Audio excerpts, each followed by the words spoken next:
The next question is, what content needs to be created for fund marketing teams? Well, since we know that the digital journey for an investor now is completely digital, and we've also learned that there are so many channels now needed to deliver this information, whether it's thought leadership, website, events, social media, and press, that the go-to-market strategy is incredibly, incredibly important. And the go-to-market strategy, the first part of the go-to-market strategy, is building the narrative. And we've covered that previously.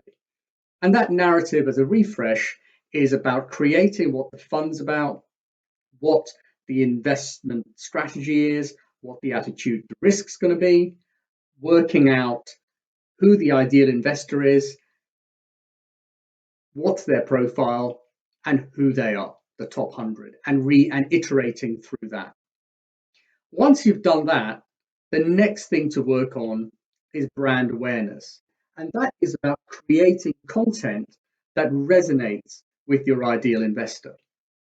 And creating brand awareness, when you know who your ideal investor is, has to be built around your content philosophy. So before you even generate any content, it's building out what your philosophy is going to be. Now, you can have whatever philosophy you want, but ones that really tend to work is about creating a story about your fund, creating and embedding that within the narrative that educates, entertains, and enlightens. And that is the content that we know from our own research and from our own study of 200 plus users of our platform that gets the most engagement. So however you create your philosophy, it is essentially the voice of your brand, and making sure that fits your philosophy, whatever you choose it to be, is critical in how you go forwards with your go-to-market strategy. So once you've done that, the trap that people fall into is they just talk about performance. And whilst for managers, portfolio managers, chief investment officers, they obsess about performance because people want to know the story of the brand, the authenticity of the brand, and the actual narrative of your fund, talking about your investment strategy and attitude to risk, and then talking about performance, we've found, again from our research, creates a better long tail outcome from your marketing strategy. And when I mean long tail, it's the long investment cycle that it takes for someone to be aware of your fund, create awareness, create consideration before you get to due diligence. So once you've worked out your content philosophy, how you actually talk about your narrative around your attitude to risk and your performance, your investment strategy, it's then creating that content, creating it once, and then deploying it across multiple channels.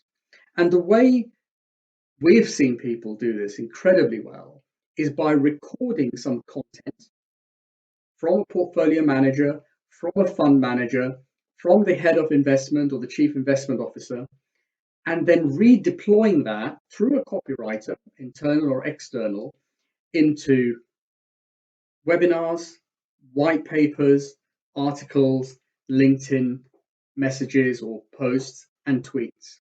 So effectively going from long form content and video content in webinars and white papers down to very short form content such as LinkedIn and tweeting.